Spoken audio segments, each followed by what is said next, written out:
I'm sure many of you recount this piece of history where Nebuchadnezzar has decided that he wants to make an image that he's going to demand that all men bow down to. When all the musical instruments would play and the folks would hear the sound of all of those instruments being played, the command would be for them to bow down before the image that Nebuchadnezzar had created for himself and in essence worship him. And if you read further on, you remember that Shadrach, Meshach, and Abednego were part of those early captives that had gone into Babylonian captivity and were part of this process of trying to decide, where Nebuchadnezzar was trying to determine whether or not he could take Judeans and make them, or take folks from Judah and make them into Chaldeans. And so they had been through that educational process and had rose up into prominence. Daniel has as well. But at this particular moment, these three men are brought to a dilemma. They have to decide whether their convictions and integrity in their relationship to Jehovah is more important than what the king is asking them to do. They have to decide whether or not they will listen to what their God has taught them, or whether they will bow down to the king's demands, and their faith is being challenged. I suppose all of us in our walk of faith have moments where our faith is challenged as well. And we have to make a decision as whether or not that's something we're willing to sacrifice. Now, the world is going to call upon us in many ways to sacrifice a lot of things for it. We have to make some decisions and choices as to whether or not we'll give in to those things. And this morning I want to challenge all of us to resolve ourselves that of all the things that I have to give and to all the things that I may sacrifice for certain things in my life, my faith is not one of them. The integrity of my faith is too important, it's too vital, it is too necessary for it to be on the table of discussion of what I'm willing to negotiate over and what I'm willing to give up and what I'm willing to sacrifice. That my faith is not part of that equation. And just as these men had made a decision that their faith in Jehovah was more important than any idol that Nebuchadnezzar could ever build, we have to make the same kinds of decisions. But it's not always easy. These men had their faith challenged in relationship to some very difficult circumstances. I want you to go back into that text for a moment and remember the scene that Aaron just read for us. Here's Nebuchadnezzar making a pretty serious demand, and he didn't give much choice. He said, in fact, if you disagree or if you refuse to bow down, and he says immediately that person is to be taken to the fiery furnace. Now we're going to find that he kind of backs away slightly from that idea, but he'll challenge them nonetheless. I also want you to recognize that peer pressure is involved in their scene. Here they are. Everyone else is bowing down to the idol. Everyone else is listening to the commands of the king. Notice in verse 7 that the people were told to do that of all the nations and languages, and they fell down and worshiped the gold image which King Nebuchadnezzar had set up. I don't know about you, but it is awful hard to be the one guy not doing something in a crowd. It is not always easy to be the one person in the midst of an enormous group. Now, when you're by yourself, obviously, there's no pressure, there's no issues, there's no questions. You just hopefully will do that which is right. But here they are in the midst of a tremendous audience. Nations of multitudes that Babylon had captured. There's all kinds of folks surrounding here. And when the sound is broadcast, they all bow down, and you could almost imagine in your mind this picture of these three men standing there as everyone else is bowed down. Here are these three refusing. Now, note, they did not refuse the command to come, by the way. Obviously, they have arrived. The king had told all his princes and all the people in ruling power and everyone that had been commanded to come, and so they're part of that grouping of individuals, and they arrive on the scene. But here they are alone. And they have to make a decision whether the integrity of their faith in Jehovah is more important than the pressures of those around them in that scene. Remember, according to Daniel chapter 2 and verse 49, back up for a moment, that they have to make the decision to whether to fit in among the Babylonians is more important than remembering who they were as children of God. Daniel petitioned the king in verse 49, and he set Shadrach, Meshach, and Abednego over the affairs of the province of Babylon. but Daniel sat in the gate of the king. You've been promoted to prominence because of Daniel's asking of the king to bring this to you. You've got to make a decision now. You've been given great privilege. You're not living like the rest of the captives. You're not living like an exile. You're not living in those kinds of conditions and challenges. You've been given great prominence.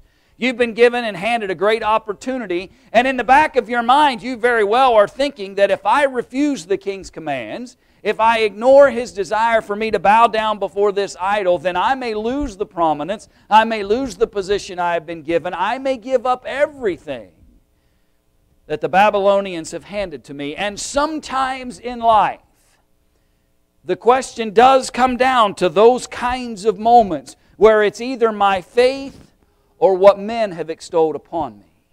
It is either my faith or the preeminence that men have given me. It's either my faith or the position that men have exalted me to. It's either my faith or fill in the blank. And these men have been given great privilege, but they're going to have to make a decision about whether or not their faith is important to them.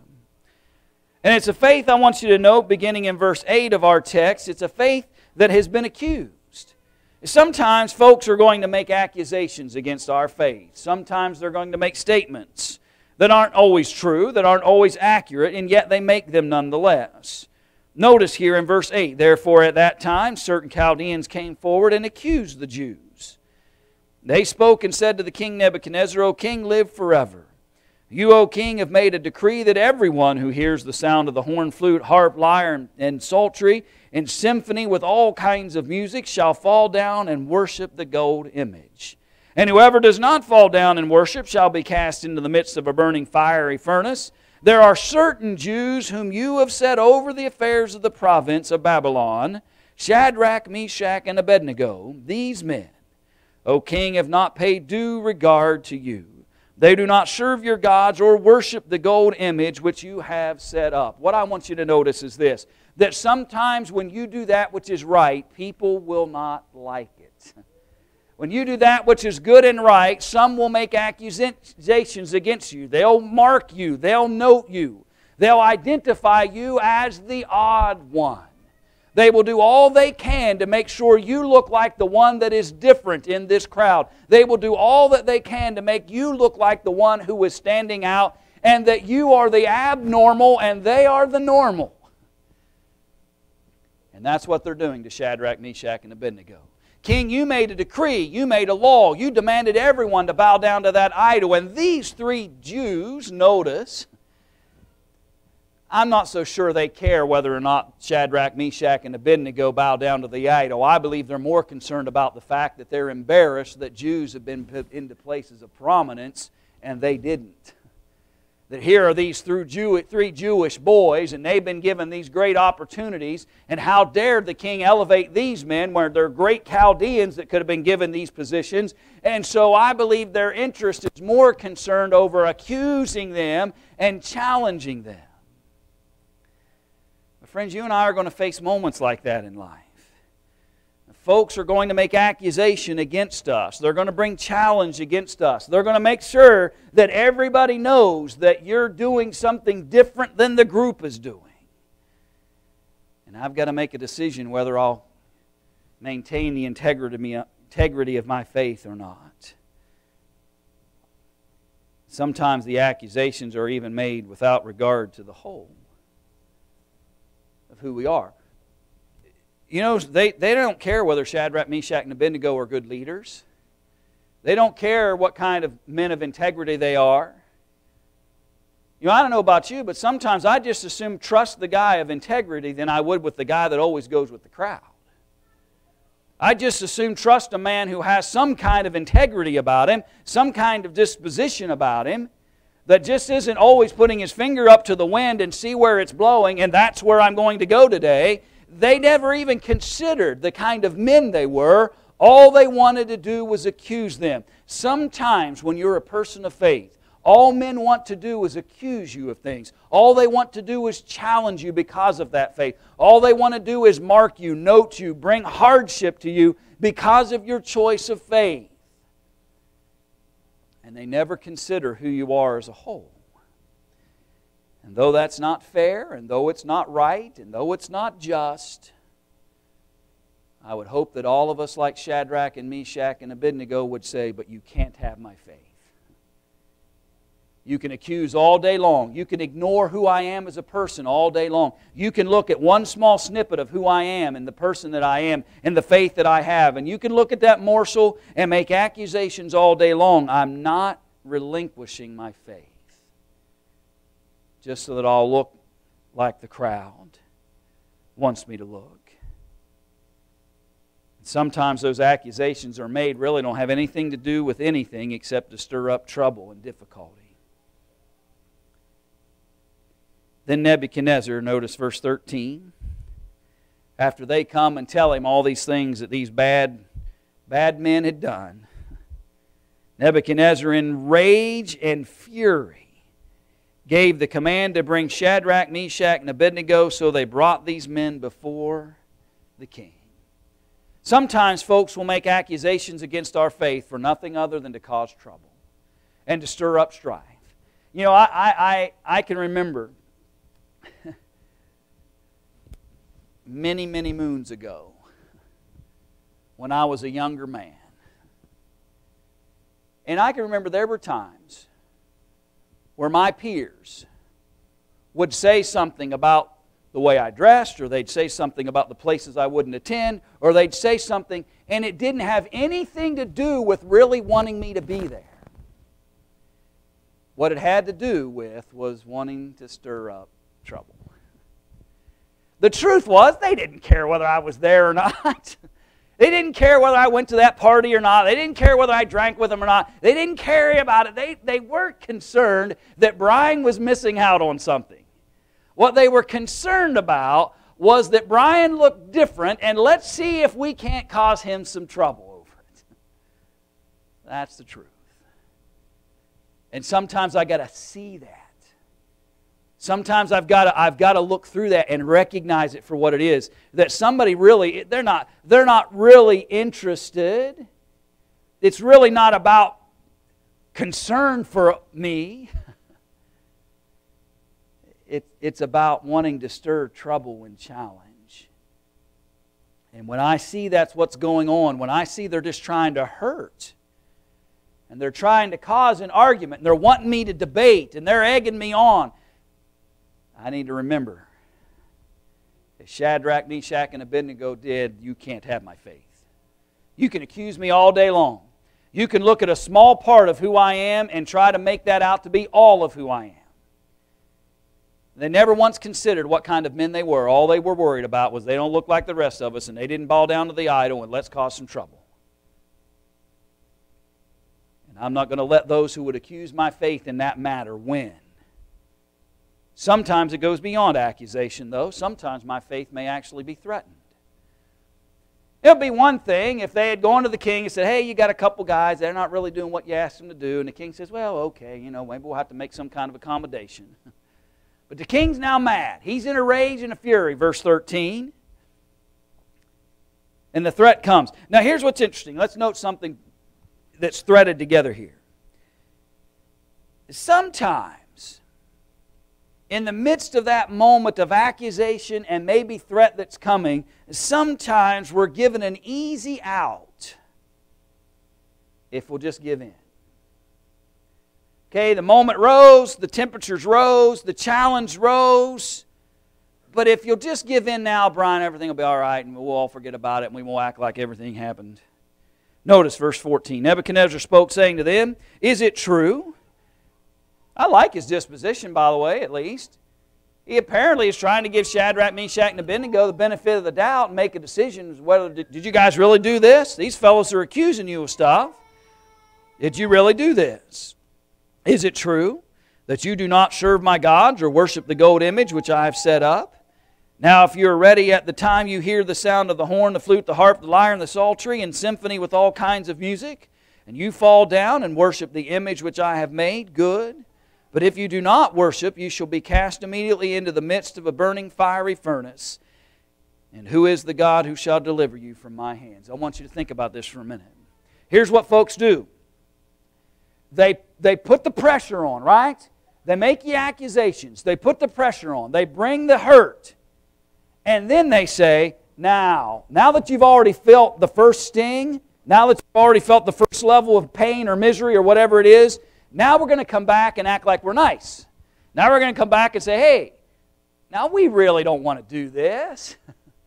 We really don't want to cause you any more. Just bow down. You know, it's one thing to maintain your integrity at the first wave, but now that I've already felt the first sting, now that I've already felt the first pain of their accusations, now I'm weakened. Okay, now I've got to decide, can I really endure this or not? Can I really face this difficulty or not? Am I going to be able to continue through this? And so then here comes the temptation of, now give in. And so the king says, go ahead. If you'll just, the next time you hear it, if you'll bow down, all will be well. We'll act like you forgot the first time. Didn't understand it the first time. But if you refuse to the furnace, if you refuse. But now I want you to notice what they did. Verse 16. Shadrach, Meshach, and Abednego answered and said to the king, O Nebuchadnezzar, we have no need to answer you in this matter. If that is the case, our God whom we serve is able to deliver us from the burning fiery furnace, and He will deliver us from your hand, O king. You know what I appreciate about Shadrach and Meshach and Abednego, and I'll say that wrong probably 20 times before we're done today, but is they already knew what the answer was before they arrived on the scene. You know, sometimes when we go into difficulties, if we haven't prepared our faith to be challenged, then it's a lot harder to sustain it. If we haven't prepared ourselves to give an answer, if we haven't prepared ourselves to be able to respond and react to the difficulties that come, it makes it a lot more difficult. They know what the answer is before he even asks the question. In fact, they say, there is no answer. We're not even going to answer you. You throw us in the fiery furnace, God will help us. Don't throw us in the fiery furnace, everything's fine that way too. We don't even need to answer you in this because we're going to stick with God irregardless. Verse 18, but if not, let it be known to you, O king, that we do not serve your gods, nor will we worship the gold image which you have set up. In other words, they say to him, our faith is non-negotiable. What you're asking me to do, what you're asking us to do is not just bow down to your idol. What you're asking us to do is put our faith on the negotiating table. And let's bargain about it. To what levels are you willing to relinquish your faith? To what levels are you willing to relinquish that of the integrity that you have in your relationship with God? And they look at the king, mind you, the king who had the statue built, the king that demanded everybody bow down to it, the king that was demanding that if you don't, you're going into the fiery furnace. They look him in the eye and they say, our faith is non-negotiable. It's not on the table. Friends, walk into every circumstance of life with that frame of mind. Whatever this circumstance brings, whatever accusation it may bring, whatever threat it may bring, whatever challenge it may bring, my faith is not on the table. Can I compromise other things? Sure. Can I find ways for us to make peace? Sure. Can I find ways to resolve the circumstance that I might find myself in? I'll do all that I can. But my faith is non-negotiable. Do what you want to us, King. Do whatever it is you're going to do.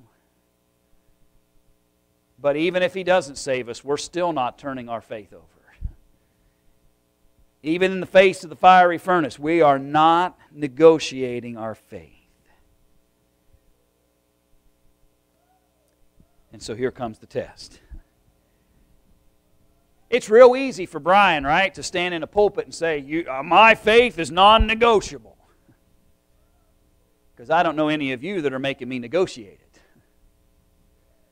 The question's not in here, is my faith non-negotiable? My question is, out there, is my faith non-negotiable? When I get out into the world and the real tests come and the real challenges come, will I say to the same thing then that I'm saying now? And some will use every measure possible in order to get us to relinquish it. Notice verse 20. He commanded certain mighty men of valor who were in his army to bind Shadrach, Meshach, and Abednego and cast them into the burning fiery furnace. Our faith is non-negotiable. Now my hands are being tied, and now I'm rethinking, right? I'm being bound, taken by these mighty men.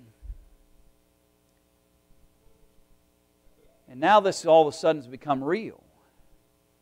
We were just talking earlier, right? I'm just talking to the king earlier. Me and the king are having a conversation. The king's trying to tell me what's going to happen. I'm telling him I'm not relinquishing my faith. King's saying another thing. That I'm saying, no, I'm not relinquishing my faith. But now, the king says, all right. Now the mighty men are binding me. And now we've gone from conversation to reality. Now we've gone from a conversation about whether I love God enough to withstand whatever threat you bring to, he meant it. These men, notice he said, were bound in their coats, their trousers, their turbans, their other garments, and were cast into the midst of the burning fiery furnace. And therefore, because the king's command was urgent and the furnace exceedingly hot, the flame of the fire killed those men who took up Shadrach, Meshach, and Abednego. And these three men, Shadrach, Meshach, and Abednego, fell down bound into the midst of the burning fiery furnace. You've seen, as they approached the furnace, the men who brought you there consumed by it. You've been bound, and everything about you, notice the description. And so you're absolutely out of the ability to control anything in this circumstance. And the only thing left for you is to trust in your God. You can't do anything about it. The mighty men have led you there. You're bound. You're tied up. And now your faith's being tested. What I love about them is there seems to be no hesitation in trusting their faith. You know what I don't see in the text, and again, maybe I'm wrong because I suppose not all things recorded, but what I don't see is a verse that says they went kicking and screaming to the fiery furnace. What I don't see is the mighty men had to drag them to the fiery furnace. What I see are three men whose faith was bigger than the threat. Their faith was bigger than the test. And I see men who willingly submitted themselves to whatever was going to happen because their faith was non-negotiable. Without hesitation, they go into the fiery furnace. And then here comes the beauty of it. Because it's faith vindicated. The beauty of it is its faith is vindicated. Their trust became worthwhile. Friends, sometimes what I need us to recognize, all I need to recognize is that successful acts of faith are empowering. And sometimes they're small successes that lead to greater successes. And sometimes what we do is when we fail or when we stumble or when we challenge, we almost look to ourselves and feel like we have always failed. But that's not always the case. I haven't always failed. There are moments in my life, there have been moments of successes if I just will look to them and recognize them. If I will appreciate that some success, even small successes, should empower me to know that I can have the next success and the next one and the next one. Faith is empowering. Their faith became vindicated, became worthwhile. It's empowering to see our faith win. I want you to notice verse 24. Then King Nebuchadnezzar was astonished, and he rose in haste and spoke, saying to his counselors, Did we not cast 3 men bound into the midst of the fire? They answered and said to the king, True, O king. Look, he answered, I see 4 men loose. I see 2 challenges here, problems, Nebuchadnezzar says. Number 1, we sent 3 men bound. And the 2 problems I perceive is, I see 4 men, and the 3 we sent down, they're loosed. They've been liberated. But here's the thing. He found them loose, but still in the fire. Now what my instinct would tell me, that if I'm loose and somehow I've survived this, my instinct might say, I'm going to do what? Getting out of here, right? But there was a 4th man in the midst of the fire. Look, he answered, I see 4 men loose, verse 25, walking in the midst of the fire. Faith greater than anything Nebuchadnezzar could have ever done. And they are not hurt. And the form of the 4th is like the Son of God. Not hurt, but the 4th is like the Son of God. Faith wins. Faith wins. Notice what happens, verse 28. So Nebuchadnezzar spoke, saying, Blessed be the God of Shadrach, Meshach, and Abednego. What a turnabout. What a change. 1 minute, you continue to serve your God. Fiery furnace for you. Now he said, Blessed be the God who sent His angel and delivered His servants who trusted in Him. And they have frustrated the king's word and yielded their bodies that they should not serve nor worship any God except their own God. Therefore I make a decree that any people, nation, or language which speaks anything amiss against the God of Shadrach, Meshach, and Abednego shall be cut in pieces. And their houses shall be made an ash heap, because there is no other God who can deliver like this. You challenge that God anymore, now that's who's going to be punished in the kingdom. Then the king promoted Shadrach, Meshach, and Abednego in the province of Babylon. Friends, I just want you to notice that faith eventually is vindicated. For us, it will not be, most likely, in the midst of a fiery furnace. For us, it will be the day that we live in the home of God. When I sit in the light of God in His heavenly realm, when I sit in that place where there are many abodes, when I sit in that resting place that Jesus has gone and prepared, my faith will be vindicated. And it will no longer matter to me what folks had accused me of, what folks had challenged me in, what tests they put me through. All of those things will become meaningless as faith reigns victorious. Heaven is the reward of my faith. For Shadrach and Meshach and Abednego, it was their ability to go into a fiery furnace and come out not smelling smoky or heated or anything. For me, the reward of my faith is not temporal. The reward of my faith is not of this earth. The reward of my faith is a heavenly home, a place where I can reside with God the Father and God the Son, world without end. So when they threaten, when they accuse, when they challenge, when they poke and they prod, and they stir up trouble, and folks do all that they can to cause me heartache because I'm a believer. When they do all they can to challenge me simply because I'm dedicated, simply because there's an integrity of my faith, simply because I am steadfast, then you remember Shadrach, Meshach, and Abednego, who faced far greater challenges than we face. and saw their faith vindicated.